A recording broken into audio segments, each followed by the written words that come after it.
Hello and many thanks for joining us. You're watching Addis News Hour with the news. I'm Tabitha John. Do stay with us.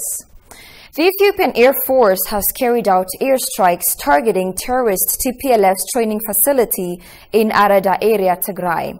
The area was being used to train recruits for terrorism mission, according to Government Communication Service. Similarly, Kilwa or Haji Meda logistical warehouse has also been hit by Ethiopian Air Force today. The politicization of AGOA is the result of the USA and some international media rebranding and tarnishing the image of Ethiopia. This remark was made by Konstantinos Berhe-Tesfa during an exclusive interview with ETV. He has called on Ethiopia to work on strengthening diplomacy and the private sector as part of the solution. Shivarau Lago reports. The United States of America has announced the delisting of Ethiopia from the African Growth and Opportunity Act, AGOA. ETV approached Konstantinos Berhe-Tesfa, professor of public policy at the Addis Ababa University, for his views. He says the Biden administration's politicization of AGOA is part of the campaign against Ethiopia, rebranding it as a country suffering from humanitarian issues. The United States and the international media are rebranding Ethiopia as a country where you have human rights abuse. And of course, the Ethiopian government has admitted that there have been some kind of human rights abuse, and in any war situation you would have this kind of human rights abuse. But I think the lopsided judgment by the United States towards Ethiopia has not been very generous, and probably this might be because of several problems that we have with our diplomacy, as mentioned by the Ethiopian government. It could be also the kind of lobbying you have in the United States. In the US, policies are changed, policies are framed by lobbyists and by people who go and advocate for certain issues, and I don't know if we've done enough in that sector. Robust diplomacy and strengthening the private sector are some of the solutions to the issues in order to fill the gap as a result of the suspension of AGOA. Frankly, Ethiopia has a good history of diplomacy. As a founding member of the League of Nations and as a founding member of the United Nations, Ethiopian diplomats have always presented Ethiopia in a way that Ethiopia is at par even with the strongest nations on earth. The fact that we say Ethiopia has never been colonized is a result of great diplomatic work that has been undertaken. For example, during the Italian invasion, to be able to have partners in Europe to come and support us in defeating the Italian fascist regime. So today, we need that kind of momentum again, that kind of skills, that kind of experience, that kind of level of engagement with both the European Union, with the United States and other countries. He also says Ethiopia should work on minimizing dependence on foreign countries so that it will avoid similar issues in the future as part of lasting solutions to similar problems. The Biden administration has delisted Ethiopia from AGOA without the will of the U.S. government branches and other U.S. political actors. Talking to ETV English, the co-founder of Benefit Cooperation for Africa Initiative, Debabu Asafa, said the AGOA framework has been benefiting the trade balance between both Ethiopia and the United States. Habtamu Ashagri has more. Following political instability in Ethiopia, the Biden administration has already gone the long way to delist Ethiopia from AGOA preference. Debabu Asafa is an Ethio-American business person and co-founder of Benefit Cooperation for Africa Initiative to realize fair trade balance for African states. Talking to ETV English, he said the Biden administration is striving to delist Ethiopia from AGOA preference without the consent of all stakeholders in the U.S. The Biden government, it's not even America, it's the Biden government that's trying to do this. So, you know, the Biden government only has 1/3 of the American power. American government is divided in 3 equal parts. the executive, the legislative, and the judiciary. And there are other forces, organizations, and caucuses, and interest groups that can be mobilized to put the Biden government in check, because the Biden government cannot use AGOA as a tool to advance its narrow, misinformed, completely out of. It's just a crazy. It's absurd what the Biden government is trying to do, and so it's just a fight we have to fight. But to me, it's my fight. I don't think America will delist Ethiopia from. They're threatening. They're threatening. They can be called. Their bluff can be called. The ongoing decision made by Biden administration is delisting Ethiopia is against the core foreign policy of US. The decision will also affect not only Ethiopia, rather it destabilizes the whole region. Tababu remarked. It's against the core foreign policy of the US. The core value of the US, of the US foreign policy, is based on democracy, economic development, prosperity, literally. So it is against America's interest to delist Ethiopia from AGOA.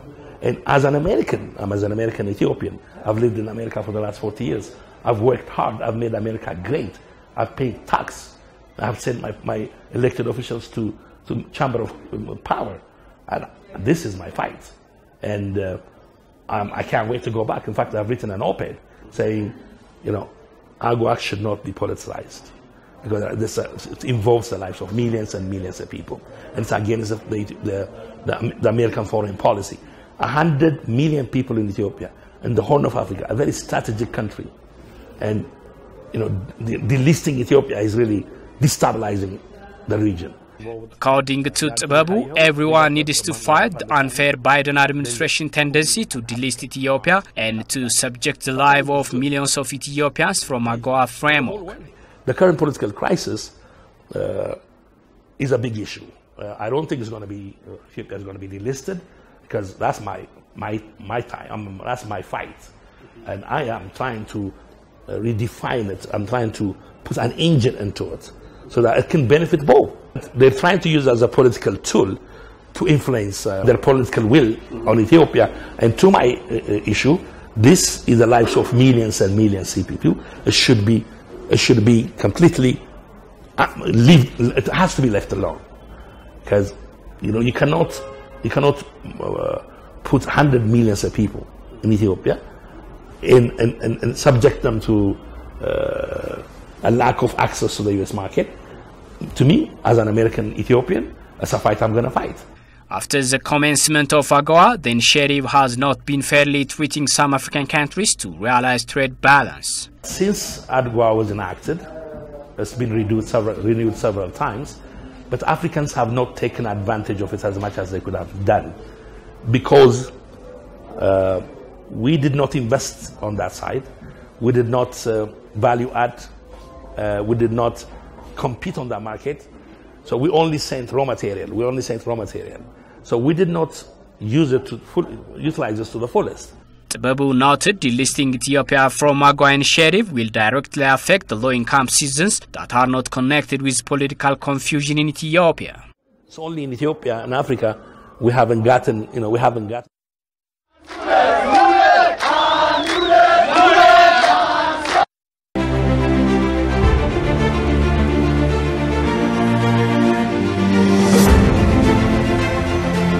Fossil of our human ancestor, one of the old.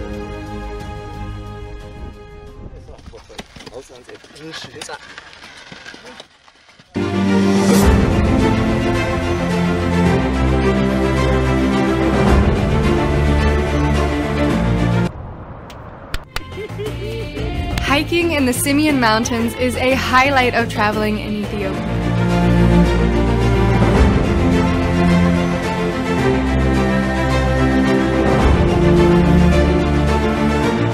Kingdoms and empires.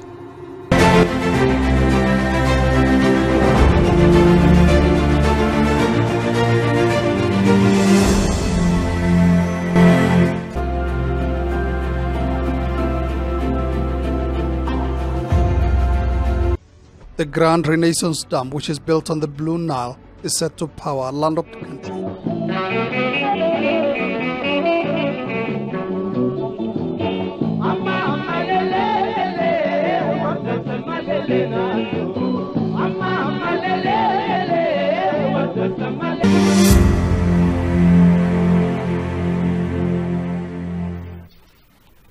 An international affairs expert, Anne Fitzgerald, calls on other African countries to take the bullying that Ethiopia is experiencing seriously. Anne Fitzgerald said the international pressure Ethiopia is under should be a concern of other African nations, as they might be next tomorrow. Solomon Dani has more. I always ask the question, who is making the decisions? Because it can't be, people like Getachew Reda. I don't think so. Anne Fitzgerald and Hermela Aragawi are two individuals in different professions who are striving to let the world know the real conspiracy behind the Tigray war. No other issue is the push factor for them to stand by the Ethiopian people and government except the truth they understand regarding the war in Tigray. In their recent virtual conversation, which was inspired by Anne Fitzgerald's paper on the TPLF's global propaganda network for insurgency warfare, the two discussed outstanding issues that the world should know about what is behind the Tigray war. Anne underlined that the continued pressure Ethiopia is receiving from some Western governments directly relates with its effort to develop its own resources, but is coming under the guise of humanitarian concern, and calls on other African nations to say no to any intimidation by Western governments, as Ethiopia would not be the last to be bullied. When a country like Ethiopia gets vilified for wanting to use its share of the Nile waters, which is, by the way, 85%, then why this is becoming a global security threat and something which should be quashed by other more powerful states is something that other African countries should be concerned about. When we see efforts of global powers to go around to regional hegemons on the continent to discuss the case of Ethiopia, to share concern about their position on Ethiopia, and to influence that way, and then to see some of those African actors and their response play out in a way that's not very sub-Saharan African as we know it, that gives more cause for concern. Hermela Aragawi, for her part, underscores that the whole situation in the Tigray conflict has huge hands behind. I always ask the question, who is making the decisions? Because it can't be, people like Getachew Reda. I don't think so. That's not the sense that I get from who he was. And so it just seems like there's sort of the invisible figures behind the scenes that are doing the most damage. And then you've got the faces that people, for different reasons, find charming or like, that are actually the face of it, and then a lot of innocent people that are getting wrapped up and getting killed as well. The two have sent out their message to Ethiopians to remain vigilant to set things right. The Ethiopian Mass Media Professionals Association expressed dismay over the recent biased and unethical reporting by some foreign media institutions, mainly CNN, regarding Ethiopia. In a statement it issued on Sunday, the association indicated that the recent reporting by some foreign media outlets about Ethiopia appears to be unethical, unbalanced, and unsubstantiated. The association refutes CNN's recent fabricated report about the TPLF forces besieging Addis Ababa earlier this week. Following the report, the association has been working to fact-check the credibility of such stories. The association strongly denounces such practices, said the statement, calling both the foreign and local media institutions to desist from unprofessional reporting.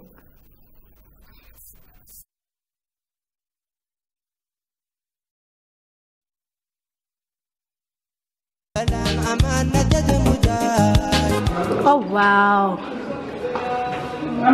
Yeah, this is beautiful.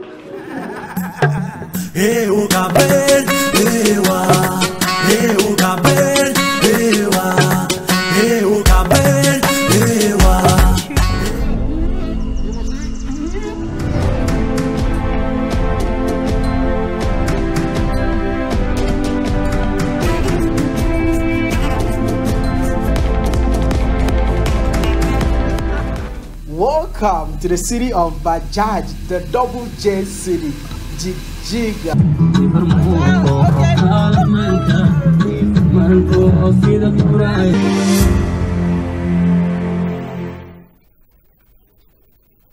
Welcome back. Some Western media outlets have intensified false propaganda against Ethiopia over the past few weeks in an attempt, which is the right thing. Just leave us alone.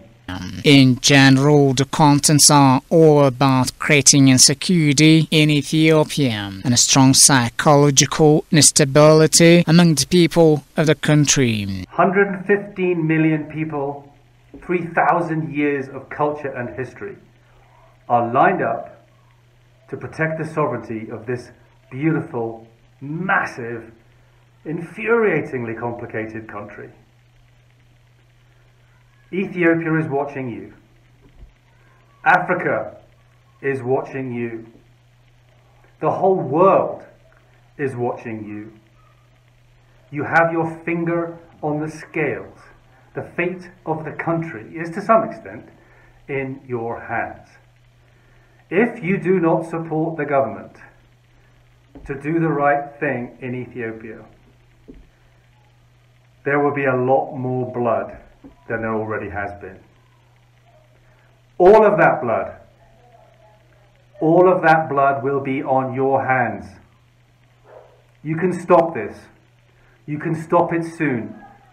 Yes, this is an unfathomably complicated country. Yes, the issues between peoples inside Ethiopia will take a long time to really work through. But no, you're not helping. You're just making it worse. You're extending the agony. You're increasing the pain. Do the right thing. Support the government, or hands off Ethiopia.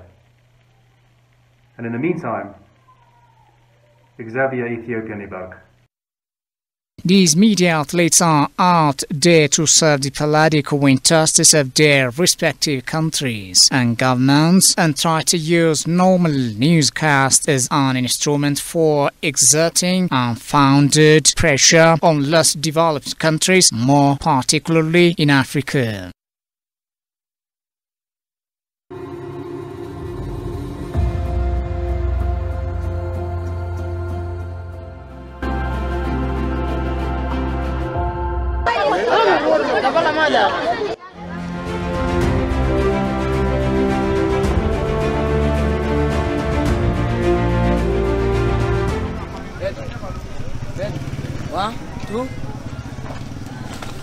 Water reservoir is a biosphere's paradise. Hippos, crocodiles, monkeys, and a lot of expedition. Acidic pools and salt lakes.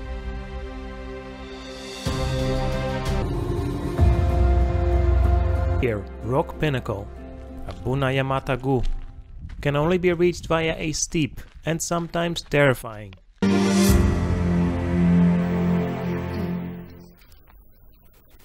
Welcome back again. Residents of various cities in South nations, nationalities and peoples regional state held rallies today to protest the ongoing foreign power attempt to interfere in the internal affairs of Ethiopia. The protesters expressed their readiness to participate in the national campaign to defend the sovereignty and national unity of Ethiopia from the ongoing collaborated internal and external conspiracies. They have also demonstrated their anger over attempts of interference by some members of the international community with the objective of dismantling the statehood of Ethiopia. Residents of Wolaita Sodo, Dila and Hosanna have voiced their protests against the heinous acts of the terrorist TPLF and Sheni groups. Other large demonstrations have also been held in various parts of Ethiopia over the past few days in response to the recent government call.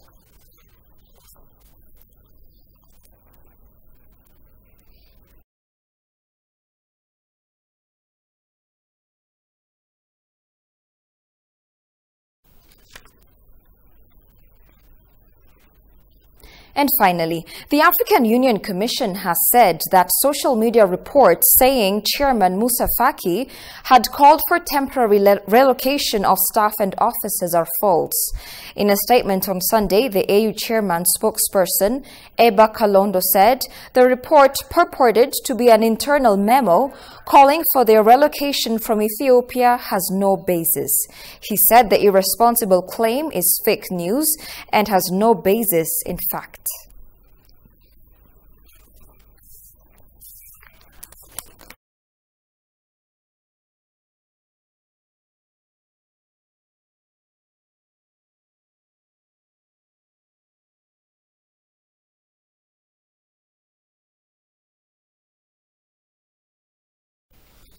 You're watching Addis News Hour. A quick reminder of the day's